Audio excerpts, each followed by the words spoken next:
Hello नमस्कार दोस्तों, the express study आपका स्वागत है। आइए आज हम लोग 1.1 तक के सवालों को देख चुके हैं। आज हम लोग उससे आगे देखते हैं। तो 1.2 के सवाल पढ़ने से पहले कुछ थ्योरी है, कुछ इम्पोर्टेंट बातें हैं, तो इसको आपको जानना बहुत ज़रूरी है। यदि आप इसको नहीं जानते हैं तो फिर एक्सरसाइज के जितने भी सवाल हैं आप अच्छी तरह से समझ नहीं पाएंगे और उम्मीद है कि आप उसको नहीं कर पाएंगे। तो इसीलिए आपको इसको जानना बहुत ज़रूरी है। तो आइए सबसे पहले इसको महत्वपूर्ण तथ्य क्या है इसके इस एक्सरसाइज से रिलेटेड, तो उसको सबसे पहले जानते हैं। तो देखिए, तो क्या है रिक्त समुच्चय। तो रिक्त समुच्चय क्या होता है, इसको इंग्लिश से कहते हैं द इम्पिटी सेट। इम्पिटी मतलब होता है रिक्त। जैसे आप लोग भी देखे होंगे मोबाइल वगैरह में बोलता है कि नहीं ये इम्पिटी हो गया, मतलब खाली, सीधा सीधा समझना है, खाली है। तो यानी रिक्त समुच्चय किसको कहेंगे, यानी इम्पिटी सेट किसको कहेंगे। देखिए, तो वैसा सेट जिसमें एक भी एलिमेंट्स का मतलब अवयव जो सेट के अंदर में जो रहता है उपस्थित नहीं हो, उसे इम्पिटी सेट कहते हैं। यानी ऐसा सेट जिसमें एक भी एलिमेंट्स ना हो। जैसे हम लोग इसको सेट जो बनाते हैं, जैसे अभी हम लोग सेट कुछ लिख करके जैसे इसके अंदर में लिखते हैं 1 2 3 4 5 कुछ भी लिखते हैं, तो यानी कह रहा है कि इसके अंदर में जो है ये उसके अंदर में कुछ भी नहीं होना चाहिए। यानी एक भी सेट उपस्थित एक भी एलिमेंट्स उपस्थित नहीं होना चाहिए। तो उसको हम लोग क्या बोलेंगे, इम्पिटी सेट कहेंगे। क्या बोलेंगे, इम्पिटी सेट। जैसे एग्जाम्पल के लिए यह दिया गया है कि x such that x Jharkhand राज्य के, देख सकते हैं आप लोग कि x such that x Jharkhand राज्य के महिला मुख्यमंत्रियों का समूह, यानी महिला मुख्यमंत्रियों का समूह। तो महिला मुख्यमंत्रियों का समूह क्या होगा, तो झारखंड में जो है अभी तक महिला मुख्यमंत्री जो है एक भी नहीं बनी है। झारखंड में एक भी महिला मुख्यमंत्री नहीं बनी है और इसको हमको सेट बनाना है। तो सेट बनाना है तो हम तो सेट बना देंगे, पर सेट के अंदर में एक भी कोई कैंडिडेट रहेगा नहीं रहेगा, क्योंकि महिला आज तक महिला कोई मुख्यमंत्री नहीं बना है। तो आप लोग यहाँ देख सकते हैं कि यहाँ क्या है, ये खाली है। यहाँ सेट, इसको ब्रैकेट का सेट इस तरह ब्रैकेट बंद कर देते हैं तो सेट बनता है, पर सेट के अंदर में एक भी एलिमेंट्स उपस्थित नहीं है। तो इसको हम लोग इस तरह से हम लोग करते हैं, यानी इस तरह से हम लोग सेट को सूचित करेंगे, या तो हम लोग इसको फाई से, इसको हम लोग क्या बोलते हैं, फाई, क्या बोलते हैं, इसको फाई बोलेंगे। ये जो है इसको हम लोग बोलते हैं फाई से, फाई, इसको फाई से सूचित किया जाता है, फाई। ये हो गया। और जैसे एग्जांपल लोग दिया, दूसरा सेट को ले लेते हैं कि x such that x 4 centimetre त्रिज्या वाला कोई वर्ग। तो हम यहाँ बोल रहे हैं क्या, वर्ग। तो वर्ग में तो भुजा होता है, तो त्रिज्या वाला अगर हम लोग कोई चीज त्रिज्या ले लेंगे और बोलेंगे उसमें हम वर्ग खींचेंगे, स्क्वायर खींचेंगे, तो क्या वो स्क्वायर होगा, नहीं होगा। क्यों, क्योंकि स्क्वायर खींचने के लिए हमको क्या चाहिए, हमको उसमें साइड चाहिए, साइड का वैल्यू पता होना चाहिए। लेकिन हमको यहाँ क्या दिया हुआ है, रेडियस दिया हुआ है, हमको त्रिज्या दिया हुआ है। तो त्रिज्या से हमको वर्ग को नहीं खींच सकते हैं, तो बोला कि इसका समूह। तो यहाँ पर इसका रिक्त हो गया, क्योंकि उसको हम लोग नहीं खींच सकते हैं, तो इसको हम लोग फाई सेट बोल दिए, यानी ये फाई अथवा ये रिक्त। चलिए, तो समझ गए होंगे। मिला जुला के आपको समझना है, यही समझना है कि वैसा सेट जिसमें एक भी अवयव यानी एक भी एलिमेंट्स उपस्थित नहीं है, उसको हम लोग क्या बोलेंगे, रिक्त समुच्चय बोलेंगे। चलिए, ये हो गया रिक्त समुच्चय।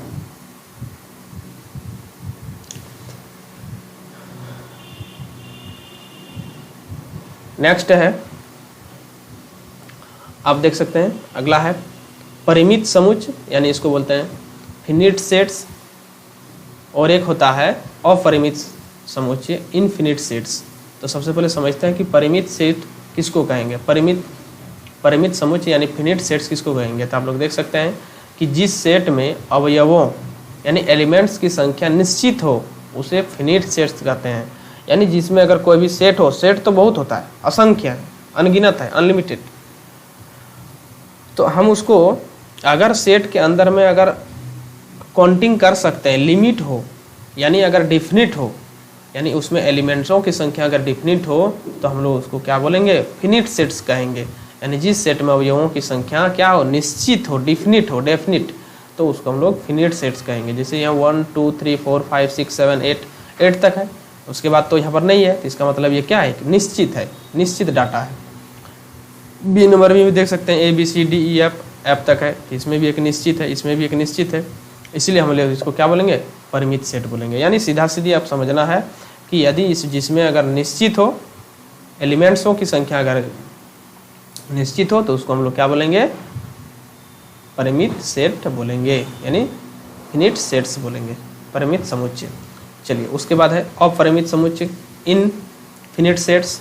इनफिनिट सेट्स किसको बोलेंगे, तो जिस सेट में अवयवों की संख्या अनिश्चित हो उसे इनफिनिट सेट्स कहते हैं, जिसमें अनिश्चित हो। जैसे आप लोग यहाँ देख सकते हैं, यहाँ पर एक एग्जाम्पल लिया, एग्जाम्पल सबसे समझना जरूरी है। देख सकते हैं कि एक सेट लिया 1 2 3 4 5 6 डॉट डॉट डॉट डॉट मार दिए, इसका मतलब डॉट डॉट चल दे दिए, इसका मतलब हो गया कि अब ये कितना तक लिखाएगा इसका कोई निश्चित नहीं है, कोई डेफिनिट नहीं है, यानी इसको अनंत तक जा सकता है, कहाँ तक जाएगा इसका कोई गारंटी नहीं है, इसलिए हम लोग इसको क्या बोलेंगे, इनफिनिट सेट्स बोलेंगे। जैसे यहाँ पर भी देख सकते हैं कि बी एक सेट है 3 3 6 9 12 15 18 ये दिए हैं, यानी ये 3 का ये गुणज चल रहा है, यानी 3 का पहाड़ा चलते जा रहा है, तो 3 का पहाड़ा कहाँ तक चलते जाएगा, 3 3 3 3 बढ़ते जाएगा, इसका कोई डेफिनिट नहीं है।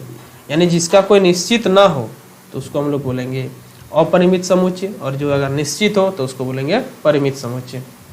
ये हो गया। आइए अब नेक्स्ट देखते हैं। नेक्स्ट में क्या है, समान समुच्चय। समान समुच्चय इक्वल सेट्स। यदि ए का प्रत्येक अवयव बी का भी अवयव है तथा बी का प्रत्येक अवयव ए का भी है तो समुच्चय ए और बी समान सेट्स कहलाते हैं। ज़्यादा दिमाग नहीं लगाना है, डेफिनेशन नहीं पूछेगा, सिर्फ डेफिनेशन इसलिए दिया जाता है ताकि आपको समझ में आए। जैसे एग्जांपल दिया गया है कि ए कोई सेट है, तो इसमें क्या क्या एलिमेंट्स है, 1 है 2 है 3 है 4 है 5 है, तो इसमें और बी एक सेट है, तो इसमें क्या है 5 है 4 है 1 है 2 है 3। तो आप यहाँ दोनों, ये नहीं कि आप सीक्वेंस के अनुसार यहाँ पर 1 2 3 सीरियल वाई है, लेकिन इसमें सीरियल वाई नहीं दिया हुआ है, सीरियली नहीं दिया हुआ है, लेकिन आप यहाँ पर देख सकते हैं क्या 1 है बी में उपस्थित है, हाँ है, बी उपस्थित है, क्या 2 उपस्थित है, हाँ 2 भी है, 3 है, हाँ 3 भी है, 4 है तो यहाँ पर 4 भी है, 5 है तो यहाँ पर 5 भी है। यानी ए में जितने भी एलिमेंट्स उपस्थित हैं बी में भी उतना एलिमेंट्स उपस्थित है। अगर हम इधर बी से अगर काउंटिंग करना शुरू करें तो बी में जितना है तो ए में भी उपस्थित है। यानी यदि ए और बी दोनों में, अगर दोनों में समान एलिमेंट्स उपस्थित हो, जो ए में हो वही बी में अगर हो तो उसको हम लोग इक्वल सेट्स बोलेंगे। जैसे इसको हम लोग बोलेंगे ए इक्वल टू बी बोलेंगे, यानी इसको समान सेट कहा जाता है। इसको क्या बोला जाएगा, समान सेट बोला जाएगा, समान सेट, समान समुच्चय इसको कहा जाता है। आइए अब हम लोग मिलते हैं। चलिए नेक्स्ट अब हम लोग आते हैं एक्सरसाइज पर। चलिए फर्स्ट नंबर में क्या दिया हुआ है, देखिए 2 से भाज्य विषम प्राकृतिक संख्याओं का समुच्चय। यानी क्वेश्चन क्या कर रहा है, प्लस सबसे पहले क्वेश्चन पढ़ दीजिए, एक्सरसाइज 1.1 का है। तो निम्नलिखित में से कौन से रिक्त समुच्चय के उदाहरण हैं। यानी रिक्त समुच्चय इसमें बोला गया है कि आप इसमें बताइए कि कौन कौन सा ये क्या है, रिक्त समुच्चय यानी पेटी सेट है। तो देखिए इसमें फर्स्ट नंबर में क्या आ रहा है कि 2 से भाज्य विषम प्राकृतिक संख्याओं का समुच्चय, 2 से भाज्य विषम प्राकृतिक संख्याओं का समुच्चय। देखिए आप ध्यान से देखिए कि 2 से भाज्य विषम प्राकृतिक संख्याओं का समुच्चय बोला है। क्या आप विषम संख्या आप सबसे पहले लिखिए कि विषम संख्या किसको कहते हैं, ऑड नंबर। विषम संख्या, विषम तो क्या क्या होता है, 1 3 5 7 9 11 13 15 इसी प्रकार से आपका चलते जाएगा। तो बोला है कि आप उसको चुनिए, चुन करके यहाँ पर आप सेट बनाइए, आप यहाँ उसको चुन करके सेट बनाइए जो 2 से विभाज्य हो।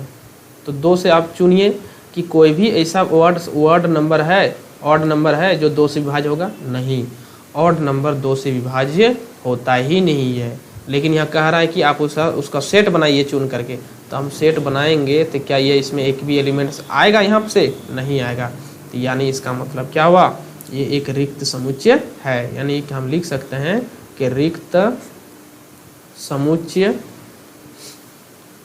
है, रिक्त समुच्चय है।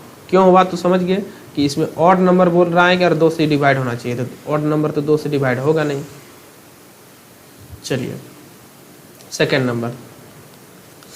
नंबर में क्या कहा है कि सम अभाज्य संख्याओं का समुच्चय, सम अभाज्य संख्याओं का समुच्चय। तो सम अभाज्य संख्या, तो सम अभाज्य, तो अभाज्य संख्या किसको किसको कहते हैं? 2 है, 3 है, 5 है, 7 है, 11 है, 13 है, उसके बाद आपका चल गया 17, 19, 23, इसी प्रकार से चलते जाता है। तो बोला है सम अभाज्य संख्याओं का समुच्चय, सम अभाज्य, तो यानी अभाज्य संख्या तो है पर ये ऐसा होना चाहिए, सम होना चाहिए। तो एक ही दो ऐसा एक वर्ड है जो संख्या है जो सम है और पर अभाज्य भी है, तो हम इसमें 2 आ जाएगा। तब तो यहाँ पर मेरा एक भी एलिमेंट्स आया, एक भी एलिमेंट्स तो आ गया, यानी इसमें तो मेरा एलिमेंट्स लिखा गया, सेट में तो एलिमेंट्स आ गया। लेकिन रिक्त समुच्चय क्या कहता है? रिक्त समुच्चय कहता है कि उसमें एक भी एलिमेंट्स नहीं होना चाहिए। तो मेरा तो यहाँ तक कम से कम एक तो एलिमेंट्स आया ना, तो हम इसको क्या कह सकते हैं? इसको कह सकते हैं कि ये क्या है, यानी ये रिक्त समुच्चय नहीं है, रिक्त समुच्चय नहीं है। ये हो गया। तीसरा नंबर में लिखते हैं, तीसरा नंबर में क्या दिया हुआ? एक्स सच दैट एक्स एक प्राकृतिक, एक्स सच दैट एक्स एक प्राकृतिक संख्या है और 5 से छोटा और 7 से बड़ा है। 5 से छोटा और 7 से बड़ा है। ये 7 नहीं दिख रहा है यहाँ पर, 7 से बड़ा है। तो ऐसा क्या हो सकता है क्या? हम जैसे आपको लिख के दिखाते हैं 1 2 3 4 5 6 7 8, बोला है कि 5 से छोटा होना चाहिए, तो 5 से छोटा इसका इधर जाएगा 3, और बोला है कि 7 से बड़ा होना चाहिए, और बोला है उसके बीच का वर्ड को लिखो, संख्या को लिखो। तो क्या 5 से छोटा और 7 से बड़ा, तो ऐसा तो हो ही नहीं सकता। 5 से छोटा अगर हम लेना चाहेंगे तो इधर होगा 1 2 3 4 5 होगा, फिर बोल रहा है कि 7 से बड़ा लिखिए, तो इसका मतलब इसके बीच में 5 और 6 आएगा, लेकिन 5 और 6 तो 5 और उसके बीच में तो आ ही नहीं रहा है, क्योंकि 5 से अगर छोटा लेंगे तो इधर जाएगा, 7 से बड़ा लेंगे तो इधर जाएगा। इसका मतलब ये सेट नहीं बनेगा। इसका मतलब क्या होगा? ये रिक्त समुच्चय होगा। यानी क्या होगा? रिक्त समुच्चय है। क्या है? ये रिक्त समुच्चय है, ये रिक्त समुच्चय है। अब चौथा नंबर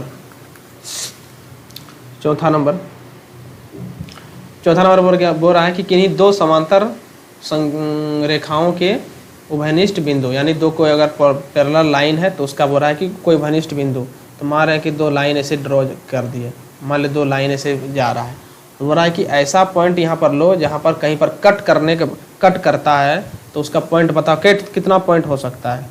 तो आप लोग शुरू से जानते होंगे कि कोई भी अगर पैरेलल लाइन है, 2 पैरेलल लाइन है, तो कभी भी आपस में वो कहीं पर भी कट नहीं करता है, तो उसका कोई उभयनिष्ठ पॉइंट होगा ही नहीं, कॉमन पॉइंट होगा ही नहीं। इसका मतलब ये भी क्या है? एक रिक्त समुच्चय होगा, रिक्त समुच्चय है। ये क्या है? एक रिक्त समुच्चय है, रिक्त समुच्चय नहीं है। तो ये हो गया। तो यानी ये था आपका फर्स्ट नंबर का क्वेश्चन। आइए आप सेकंड नंबर क्वेश्चन को देखते हैं। तो सेकंड नंबर क्वेश्चन में क्या बोला है देखिए। तो सेकंड नंबर बोला है कि निम्नलिखित समुच्चयों में से कौन परिमित और कौन अपरिमित है, यानी डेफिनिट और इनडेफिनिट में आपको, फिनिट और इनफिनिट में आपको जवाब देना है। तो बोला है कि फर्स्ट नंबर में क्या बोला है? फर्स्ट नंबर बोला है कि वर्ष के महीनों का समुच्चय। तो वर्ष के महीनों का समुच्चय, तो वर्ष का महीना जो होता है तो वो तो क्या है? एक डेफिनिट है, तो 12 को होता है। ऐसा नहीं होता है कि 12 कोई वर्ष बहुत सा महीना हो जाता है, कोई वर्ष बहुत कम होता है, ऐसा तो नहीं होता है। इसका एक क्या है? डेफिनिट है। तो ये क्या हो जाएगा? परिमित हो जाएगा। हिंदी से लिखेंगे तो हो जाएगा परिमित हो जाएगा, यानी परिमित समुच्चय है ये, यानी ये क्या है? फिनिट है।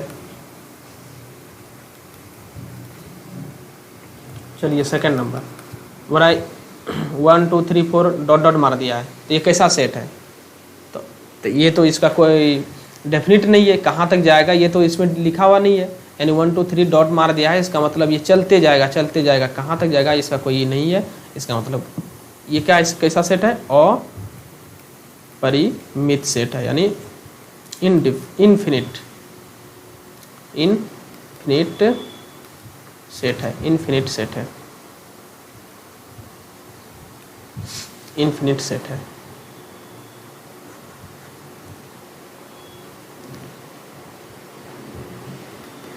इनफिनिट सेट है। तीसरा नंबर में क्या है, देखिए तीसरा में है 1 2 3 डॉट डॉट 99, उसके बाद 100 दिया, यानी 100 के बीच में, उसके बाद तो डॉट नहीं दिया, यानी 1 2 3 के बाद 100 तक मतलब जाना है। तो ये परिमित है, यानी 100 तक हम लिख सकते हैं, यानी ये कोई अनिश्चित ऐसा संख्या नहीं दिया हुआ है, 100 तक ही दिया हुआ है, 100 के बाद नहीं लिखना है। इसका मतलब ये परिमित है, डेफिनिट है, फिनिट है, परिमित है, ये परिमित सेट है। 4 नंबर बोला 100 से बड़े धन पूर्णांकों समूह। 100 से बड़ा, तो 100 से बड़ा क्या हो जाएगा, 101 हो जाएगा, 101, 102। अब कहाँ तक लिखना है ये चीज़ नहीं दिया हुआ है, इसका मतलब ये चलते जाएगा। अगर चलते गया तो इसका मतलब ये अपरिमित हो गया, इनफिनिट, अपरिमित हो गया। 5वां नंबर बोला 99 से छोटे अभाज्य पूर्णांकों की संख्या। तो 99 से छोटा बोला है, तो 99 से छोटा कुछ भी बोला है, तो 99 से अगर घटते जाएंगे, छोटा बोला है, कितना तक जाएगा, 1 आएगा, 1 के बाद 0 आएगा, उसके बाद तो कहीं नहीं जाएगा। इसका मतलब ये क्या है, ये एक परिमित है, यानी एक फिनिट सेट है, परिमित होगा, परिमित सेट होगा। ये सेकंड नंबर का सारा क्वेश्चन हो गया। अब आइए तीसरा नंबर क्वेश्चन को देखते हैं। तीसरा नंबर क्वेश्चन में क्या है कि निम्नलिखित समुच्चयों में प्रत्येक के लिए बताइए कौन परिमित और कौन अपरिमित। इसमें भी वही बोला है कि कौन परिमित है और कौन अपरिमित है। तो फर्स्ट नंबर में क्या बोला है, तो फर्स्ट नंबर में बोला है कि x अक्ष के समांतर रेखाओं का समुच्चय। तो x अक्ष के समांतर रेखाओं का समुच्चय, अगर मान ले कोई x अक्ष बोला है, तो जैसे ये होता है x अक्ष होता है, तो बोला है कि हम x अक्ष के समांतर हम रेखाओं का समुच्चय, x समांतर पैरेलल अगर खींचेंगे कितना लाइन खींच सकते हैं, इसका तो कोई निश्चित ही नहीं है, हम कितनों खींच सकते हैं। x अक्ष के समांतर हम बहुत सारा खींच सकते हैं। तो इसका मतलब हो गया, इसका मतलब फर्स्ट नंबर जो होगा, फर्स्ट नंबर क्या होगा इसमें, फर्स्ट नंबर अपरिमित होगा। चलिए सेकंड नंबर में क्या है कि अंग्रेजी वर्णमाला के अक्षरों का समुच्चय। तो अंग्रेजी वर्णमाला के अक्षरों का समुच्चय, तो अंग्रेजी वर्णमाला है, तो अंग्रेजी वर्णमाला का अक्षर कितना है, 26 है, तो उसका समुच्चय, तो वो तो कौन लिमिट है, वैसा नहीं कि उसमें बहुत सारा है। तो ये क्या हो जाएगा, परिमित हो जाएगा, परिमित हो जाएगा, परिमित सेट होगा। तीसरा नंबर उन संख्याओं का समुच्चय जो 5 के गुणज है, और 5 के गुणज है, तो 5, 10, 15, 20 इस तरह बढ़ते जाएंगे। तो बताइए कि कितना तक जाएंगे, तो ये तो चलते जाएगा, कभी ये अंत होने वाला नहीं है। इसका मतलब ये क्या होगा, अपरिमित, इनफिनिट। चौथा नंबर क्या बोला है कि पृथ्वी पर रहने वाले जानवरों का समुच्चय। तो पृथ्वी पर कौन कौन जानवर रह रहा है, तो इसका समुच्चय।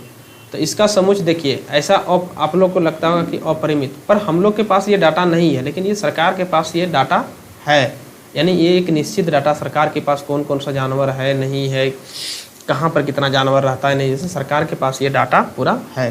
तो ये एक तरह से ये क्या होगा, परिमित ही होगा, परिमित होगा। क्यों होगा, क्योंकि ये हम लोग के पास नहीं है, लेकिन पर सरकार के पास डाटा है। चलिए 5वां नंबर, मूल बिंदु 0 0 से होकर जाने वाले वृत्तों का समुच्चय। मूल बिंदु मतलब ओरिजिन से जाने वाले, ओरिजिन से जो जाने वाला है उसका समुच्चय। तो मूल बिंदु क्या है, तो मूल बिंदु जैसे मान लेते हैं कि ये है, और यहाँ पर 0 0 इसको बोला जाता है, यहाँ पर 0 0, तो बोला इससे हम लोग अगर सर्किल खींचेंगे वृत्त, तो कितना वृत्त जा सकता है। तो यहाँ पर अगर हम खींचना चाहे तो बहुत सा सर्किल को खींच सकते हैं, बहुत सा सर्किल को हम लोग ड्रॉ कर सकते हैं, बहुत सारा सर्किल को ड्रॉ कर सकते हैं। तो क्या आ जाएगा, ये अपरिमित होगा, ये भी क्या होगा, अपरिमित ही होगा। तीसरा नंबर का क्वेश्चन, तीसरा नंबर तक ये पूरा क्लियर हो गया।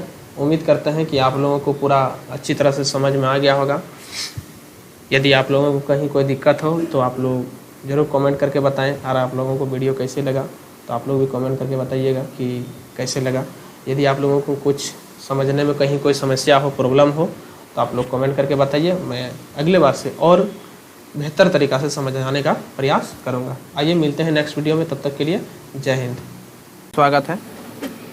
आइए आज का हम लोग क्लास में एक्सरसाइज 1.2 के 4 नंबर क्वेश्चन को देखते हैं। इससे पहले हम लोग 1 से लेकर 3 तक के जितने भी सवाल हैं सभी सवालों को देख चुके हैं।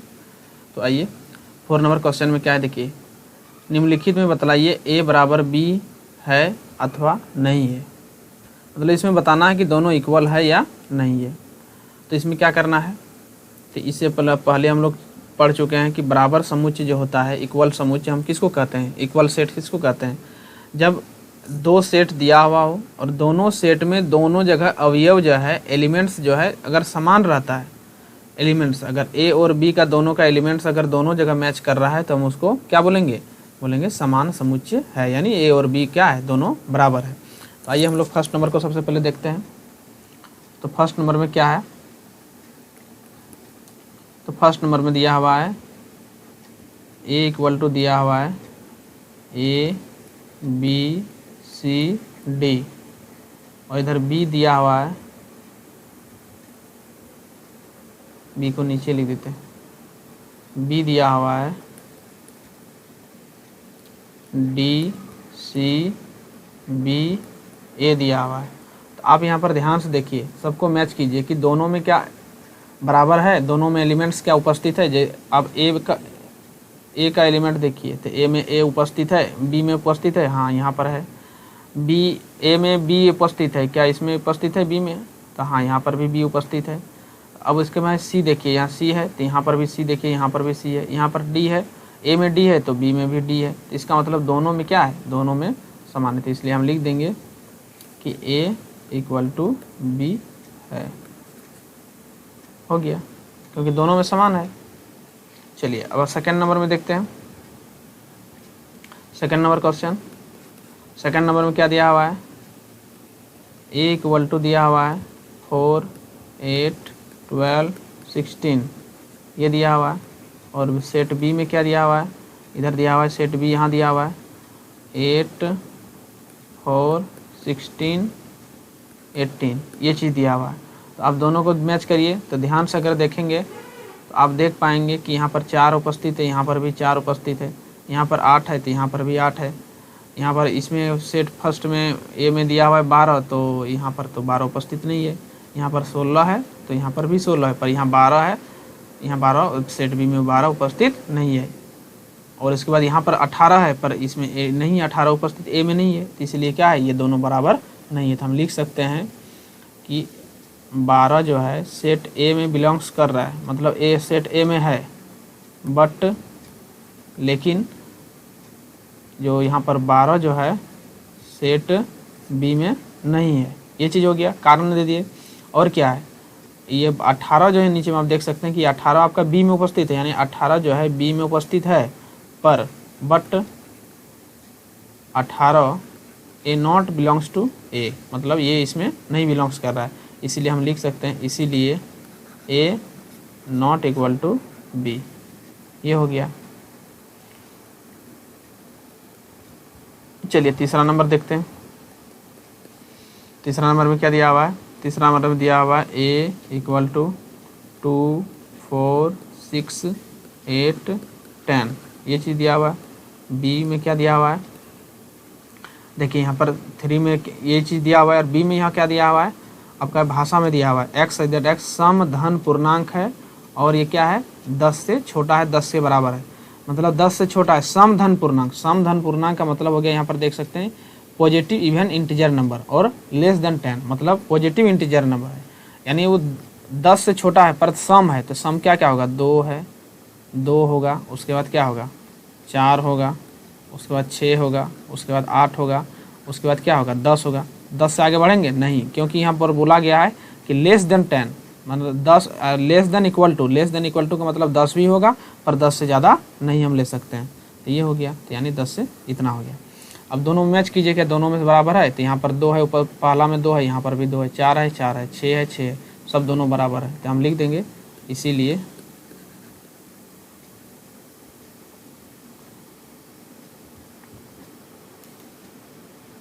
ए बराबर बी है। सीधा सीधी इसमें लिख दीजिए, जिसमें नहीं है उसमें थोड़ा सा कारण आप दे दीजिए, अच्छा रहेगा।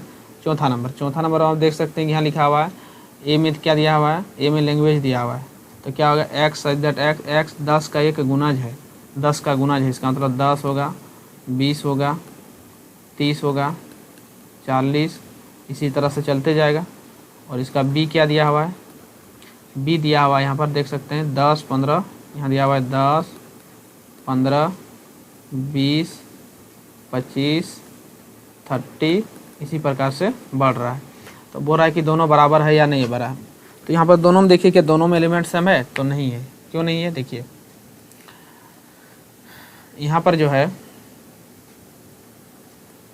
यहाँ पर आप देख सकते हैं कि यहाँ पर 10 है तो यहाँ पर भी 10 है, यहाँ पे 20 है पर यहाँ 20 नहीं दिया हुआ है, यहाँ 30 है यहाँ पर भी 30 है, पर यहाँ पर 40 है यहाँ पर भी 40 है, पर यहाँ पर 25 नहीं है, 15 नहीं है, यानी ये 5 का गुणज दिया हुआ है। तो हम लिख सकते हैं, यहाँ पर आप लिख दीजिए, जो उपस्थित नहीं है उसको लिखिए। तो आप क्या कीजिए, 15 जो है बी में है पर ए में नहीं है, तो हम लिखेंगे चूँकि 15 जो है 15 बी में बिलोंग्स कर रहा है, यानी 15 एलिमेंट जो है बी में उपस्थित है, बट 15 जो है नॉट बिलोंग्स टू ए, मतलब 15 जो है ए में नहीं है।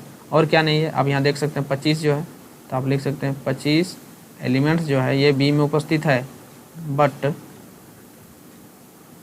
25 is not belongs to A, इसीलिए हम लिख सकते हैं A not equal to B. ये हो गया आपका आंसर हो गया। ये हो गया, ये था चौथा नंबर का क्वेश्चन। तो ये टोटल आपका 4 नंबर में 4 क्वेश्चन है कि क्या निम्नलिखित समुच्चय युग्म समान है, कारण सहित बताइए। तो समान है या नहीं है इसको बताना है। तो समान का मतलब होता है कि ए में जितने भी एलिमेंट्स है वो बी में भी उपस्थित होना चाहिए, और बी का जितना भी एलिमेंट्स है वो ए में भी उपस्थित होना चाहिए, तब हम उसको बोलेंगे ये दोनों सेट जो है वो समान इक्वल सेट है। तो आइए हम लोग सबसे पहले देखते हैं कि दोनों इक्वल है या नहीं है। तो ये सेट ए में क्या दिया हुआ है, 2 है 3 है, और बी में क्या दिया हुआ है, तो बी में आप देख सकते हैं कि एक्स दैट एक्स समीकरण दिया हुआ है, क्या दिया हुआ है, x square plus 5x plus 6 equal to 0 दिया हुआ है। इसका एक हल है, तो इसको हम हल करेंगे, देखेंगे कि इसमें क्या आएगा। तो हल करते हैं सबसे पहले। तो चूँकि मेरा ये दिया हुआ है तो इसका रूल क्या है कि फर्स्ट और लास्ट को मल्टीप्लाई कीजिए, तो क्या होगा 6 आएगा। 6 को आप इस ढंग से तोड़िए कि 5 आना चाहिए, तो 6 को तोड़ेंगे तो क्या होगा, 6 को तोड़ेंगे तो हो जाएगा 3x प्लस 2x इक्वल 6, इतना हो जाएगा। इसको आप तोड़ दीजिए तो x, अब दोनों कॉमन आएगा तो क्या कॉमन आएगा, x कॉमन आएगा, कॉमन ले लीजिए x, तो x दोनों से कॉमन ले लिए तो इसके पास x बचेगा, इसके पास 3 बचेगा, इसके पास प्लस 2, 2 कॉमन आएगा तो इसके पास x प्लस इसके पास 3 होगा। तो यहाँ पर क्या आएगा, दोनों से x प्लस 3 कॉमन ले लेंगे, x प्लस 3 दोनों से कॉमन ले लेंगे, तो इसके पास क्या हो जाएगा x प्लस 2 इक्वल टू 0। तो यहाँ पर हो जाएगा x बराबर -3 हो जाएगा, और एक आ जाएगा x बराबर -2 आ जाएगा। तो अब यहाँ लिख सकते हैं कि ये सेट बी में जो आया मेरा कौन कौन सा एलिमेंट आया, एक आया -2 और एक आया -3। तो आप यहाँ देख सकते हैं कि यहाँ पर 2 है, 2 और 3 है, और यहाँ पर -2 और -3 है, तो ये दोनों आपस में बराबर नहीं हो सकता है। तो हम क्या करेंगे, लिख देते हैं, देखिए यहाँ लिखते हैं -2 एलिमेंट्स बिलोंग्स टू ए, मतलब इसका मतलब हुआ कि बिलोंग्स टू ए, ए मतलब बिलोंग्स कर रहा है, ए में जो है बिलोंग्स कर रहा है, but -2 does not belongs to A, ये हो गया। अब फिर यहाँ लिखते हैं नीचे में -3 belongs to B, but -3 does not belongs to A. इसीलिए हम लिख सकते हैं क्या, इसीलिए लिख देते हैं कि इसीलिए a is not equal to B, ये हो गया। चलिए अब सेकंड नंबर का इधर हल करते हैं। सेकंड नंबर में क्या है, देखिए सेकंड नंबर में दिया हुआ है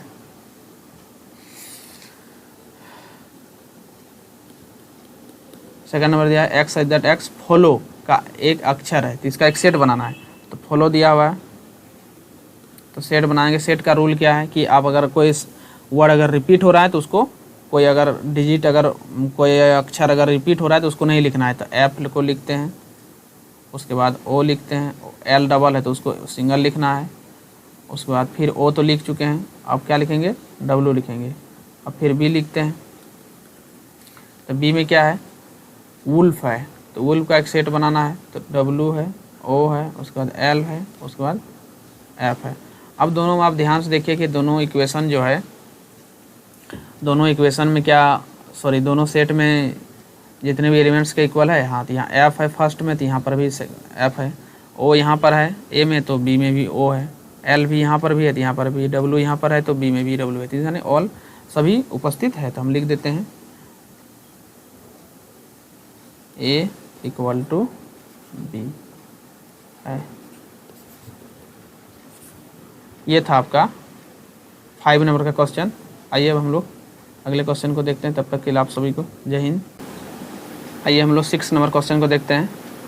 तो 6 नंबर में क्या कहा गया है कि नीचे दिए गए समुच्चयों में से समान समुच्चयों का चयन करें, यानी इक्वल सेट कौन सा है, वो इक्वल सेट को आपको सेलेक्ट करना है कि कौन कौन सा सेट इक्वल होगा, मतलब एक दूसरे को वो इक्वल होगा। तो आइए देखते हैं। देखिए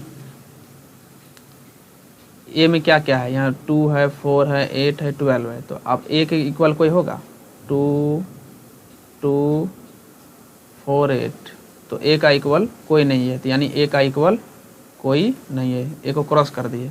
अब बी से देखते हैं कि बी का इक्वल कोई है, तो 1 2 3 4, तो 1 2 3 4 है, तो यहाँ पर डी जो है, तो यहाँ पर क्या है, 1 है, 2 भी है, 3 भी है, 4 भी है, यानी आपका आ गया एक बी इक्वल टू आपका कौन है, डी है, एक हो गया। उसके बाद फिर देखिए यानी बी और डी इक्वल है, बी और डी इक्वल है। अब आइए सी को देखते हैं। सी में क्या है, 4 है, 8 है, 12 है और 14 है, तो ये इसकी किसी के साथ इक्वल नहीं होगा, तो सी भी नहीं होगा। अब इसको देखते हैं, ई किसी के साथ है, तो ई में है -1 1, तो यहाँ पर देखिए जी में 1 है, -1 है, यानी ये दोनों आपस में बराबर है, तो हम लिख सकते हैं ई है, ई इक्वल टू जी, मतलब ई और जी दोनों सेट जो है इक्वल है, ये दोनों सेट इक्वल है ई और जी। उसके बाद एफ है, यहाँ पर एफ में क्या है, 0 है, ए है, यहाँ पर नहीं है, और कोई भी सेट इक्वल नहीं है, यानी फाइनली मेरा 2 सेट जो है वह इक्वल है। एक बी इक्वल टू, यानी बी इक्वल टू एक आपका आया डी आया, और एक आपका ई इक्वल टू जी आया, ये दोनों सेट आपका बराबर है। ये हो गया आपका आंसर हो गया। ये था आपका एक्सरसाइज 1.2 के सभी क्वेश्चन। 6 का नंबर क्वेश्चन तक पूरा सोल्यूशन हो गया। यदि आप नहीं देखें तो 1 से लेकर 5 तक इससे पहले हो चुका है। तो आइए मिलते हैं नेक्स्ट वीडियो में, तब तक के लिए जय हिंद।